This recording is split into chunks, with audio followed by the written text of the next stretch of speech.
Hello, hello. Can you hear me? Wow, this is amazing. Wow. Yeah, this is one of those moments that I'm just a regular guy like you guys, designer with a developer a mindset sometimes. I've seen so many different things, and having the opportunity to talk to so many of you is amazing. So thank you very much. Hopefully this is a good experiment. So this is a new talk that I have, and it's very personal, and it has a lot of learnings that I have as part of my experience, not only at Adobe, but in the past. We're building XD for the last 3 years now, and sometimes we show it to people, and they think, oh, we don't need developers anymore. No, no, no, no, this is just to help you validate your work before you get to a developer. So I feel there's a lot of efforts that we have to make to teach iterative design and what it really is. So this is my attempt to do that, to talk about iterative design and the lessons learned and the mindset that you have to have in order to go through the process. And this is about me a little bit. He mentioned a lot of that, but the only thing I want to mention here is I just released Lino.com trainings on XD, so if you want to learn about the tool, you can go there. I shared everything I know about the tool. And about that picture there, I went to Epicurrents, amazing conference, and I had this lighting workshop, and I learned how to do that, so I was looking for a place to add the picture, so. Good. All right, so we're going to divide this talk in two parts. The first one is what this thing is, and then later, how to have the right mindset to go through the process. So to get started, I'll talk about what it is not, right? So this is true to a lot of agencies, a lot of companies doing design for a long time, digital design for a long time, and even Adobe still does a lot of that. I'm calling that traditional process, and it starts with planning, right? So probably the product team or strategists, and everyone involved with kind of a little bit of research, but there's a lot of assumptions there before you get started, right? Then you finish all of this, you do information architecture and all that, then you jump into design and say, designer, this is the wireframe, go make it pretty, right? And then the designer spends a lot of time, Photoshop file underscore final, Photoshop file underscore real final, right? You know the drill. Then he goes to a developer, and the developer has to go through all the pieces and create all the assets, export the assets. It's the way it was done for a long, long time. And a lot of companies are still doing this, and then you ship. And Adobe used to do a lot of that. We used to release software at every 18 months, then 9 months, and XD ships every month. So imagine if you see like this example, plan is product, design is design, development is like engineering, and then ship is marketing. Imagine waiting all that cycle until something is out, right? And that was the way we used to do things. And there's a new way of, it's not that new, it's pretty old, and it's very based in design thinking, and design sprints is just an attempt to make it more effective, I think shorter, in my opinion. But in summary, design thinking and this new process, this new iterative process starts with a challenge, starts with a small assumption, a hypothesis that you have, then you start empathizing with users. So you go there and you interview people as an anthropologist, and then you watch them work, and you sometimes experience the same challenges and tools that they're using. Then after you do all that, then you start thinking about the problem. As the define phase evolves, as a group, you ideate. So instead of separating the roles like used to be, now throughout this whole process, you can have engineers, you can have designers, you can have researchers all together, product people all together, going through this phase. And at Adobe, we do that. So when I joined Adobe 3 years ago to work on this new thing that I didn't even know it was a secret thing that became XD, the team was small, and we're changing the way I think Adobe operates, because since then, we're validating every step of the way. And then we build prototypes. After the ideating, we build prototypes for every major feature of XD. We build prototypes, and then we test. So this is a cycle that goes on, and it involves everyone on the team. So this is what iterative design is. You build something quickly, almost like an MVP, then you test with users. And I think I lost my feedback there, but that's fine. All right, and the second part of this talk is how we do it there, right? And this has a lot of lessons learned. So I was one of the first product managers for XD. I was there, again, since the very beginning, since it was an alpha product, and we were validating every month and improving it every month. And I did all the mistakes you can imagine as a product manager. I had all the wrong mindsets along the way. So hopefully after this talk, you can kind of learn from that and hopefully do a good job there as well. I had to suffer to learn, but now this presentation is an experiment to help you go through that.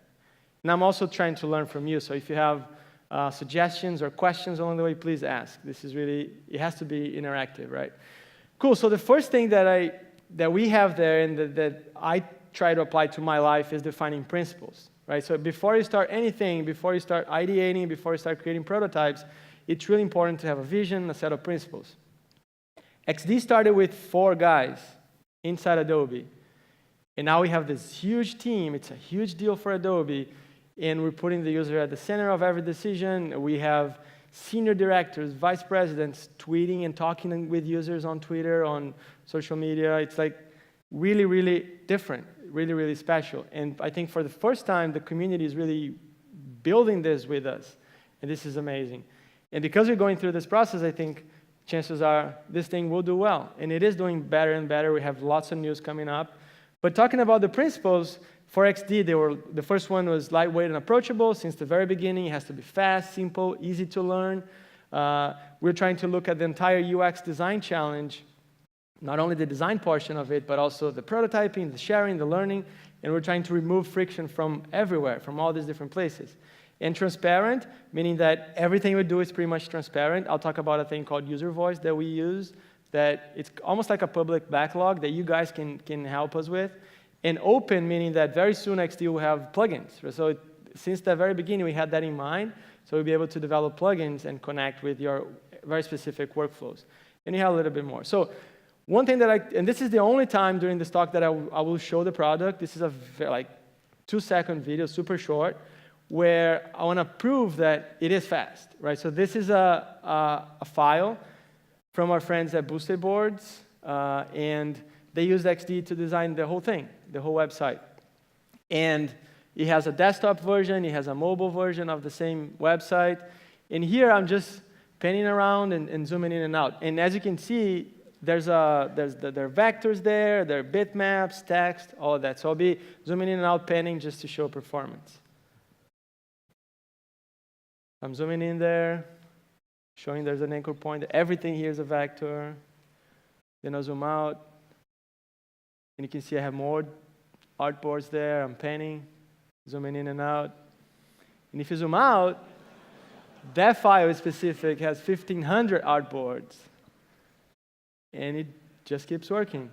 Because we have that as a principle since the very beginning, some files, some apps don't even open a file like that, right? So this is core to the principle. That's why it's so important.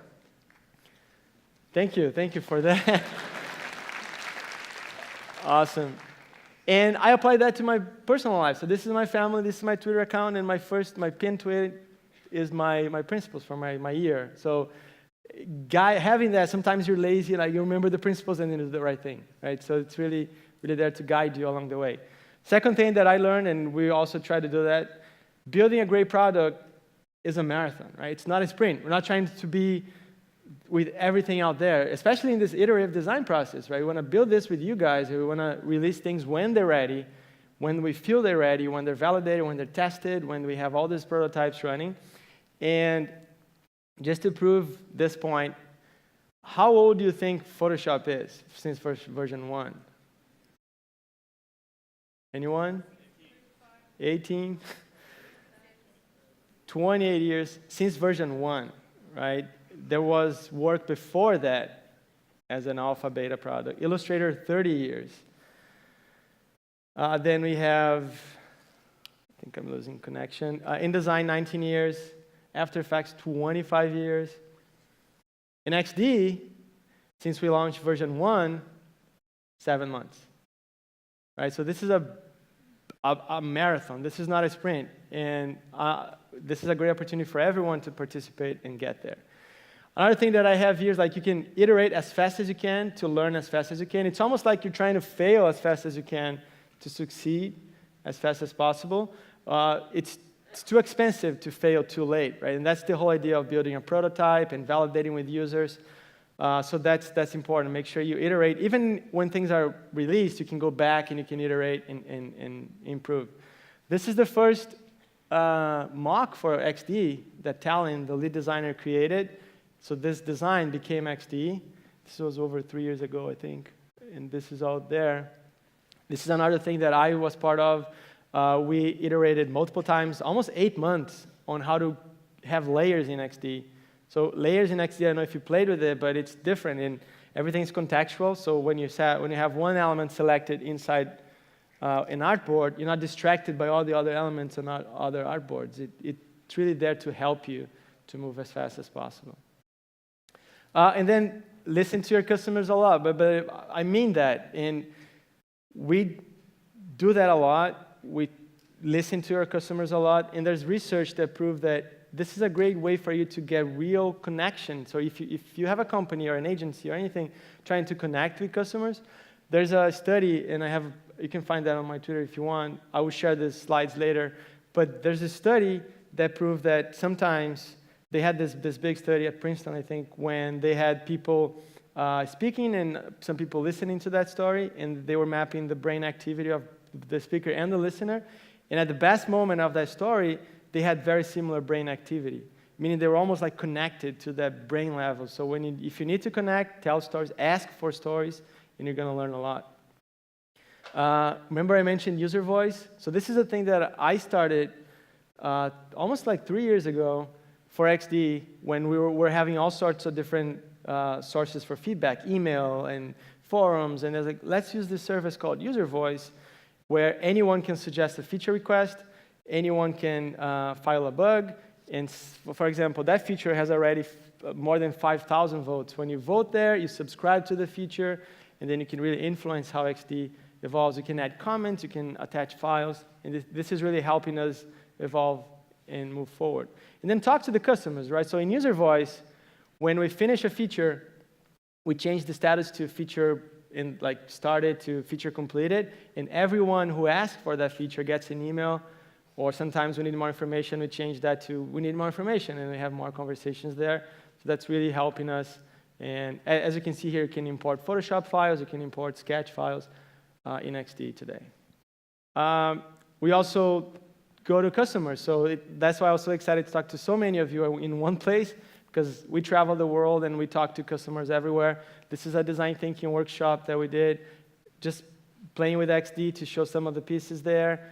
And that was at Soda in New York. This is us in Europe talking to customers again, really listening, trying to build that connection that I mentioned before. This is us at Adobe Max, our big conference. And when we go to these meetings, it's not just the product people there. Engineers go, designers go, researchers go. Like everyone that's part of the team gets involved, which is super cool. And we try to make it very personal as well. And that's why I think it's really changing the way we interact with people. So if you want to be part of this, please join this, and it's going to be awesome. Another lesson learned that I had there, having more people doesn't mean things will move faster, right? This is, when we started XD 3 years ago, things were super fast. We were like nimble, we were able to change things, but now that we have a lot of people, if you count the names there in the About screen, you see there's a lot of people, different countries, everyone working on this thing. That we need to have more process. We need to have more testing. Like a new code that makes into master can break everything else. So there's a lot of tests, a lot of things protecting, and that's why I think if you're really having a great time as a small team, enjoy it, because if you grow, that's gonna tend to be more. It's not bad, but there's a lot more process. So I miss the old days of XD where things were easier. It was fun. And this is another mindset that's super important, right? As you go through this iterative design process, everything you do is temporary. In the past, I remember when I was running my agency or teaching people, I was like, or learning from people, I was like, this is final, this is my best presentation, this is my best design. I was like pixel perfect. And that doesn't work with iterative design. You're not gonna last a month, 2 months if you keep that mindset. So make sure you understand that things change all the time. So everything you do is temporary. Everything you do is a hypothesis. Another thing that we believe, and I learned that as well, like we're not trying to rush, we're trying to do the best work we can. We have so much respect for other tools that are out there, right? They deliver amazing value. And now it's our attempt to talk to you guys, connect to you guys, and deliver the best value we can. So that's our idea there. And this is, I think, the most important one, if I have a list of elements there in this talk. And it took me time to get there, right? I've been through different companies, and I ran a company, I taught, and it's so hard.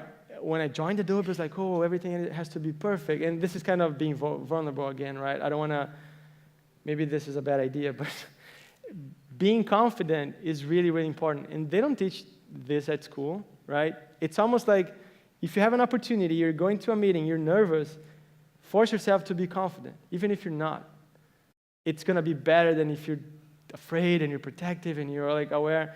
And I've learned that the hard way. So now I'm trying to be confident, and it works, right? Like, for example, here, I could be dying, but I'm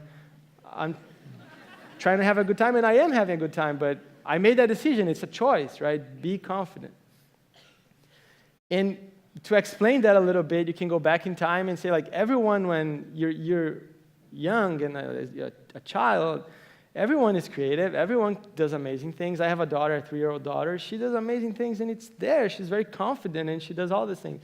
So as time goes by, society, your friends, your family, they start to say, no, this is bad, don't do that. And it's kind of blocking that. So remember this and try to go back to that and relax. Try to have fun. And this is kind of, again, it's a choice, right? You can pretend you're confident even if you're not, but it will help more than if you're not. And again, this is the end of the talk, right? I remember seeing this movie, I think was, I forgot the title, but there's a saying that everything will be okay in the end.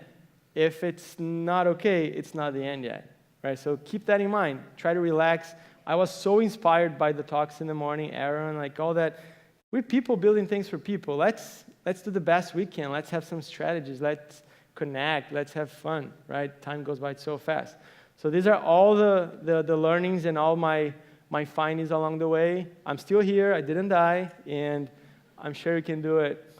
And the last thing, if you want to continue the conversation, of course, you can go on Twitter, but every Monday at 11 a.m. Pacific, we go live on Facebook and Twitter to talk about XD. We do portfolio reviews, and we talk. So if you're interested, just join Adobe XD on Facebook or follow us, Creative Cloud, on YouTube.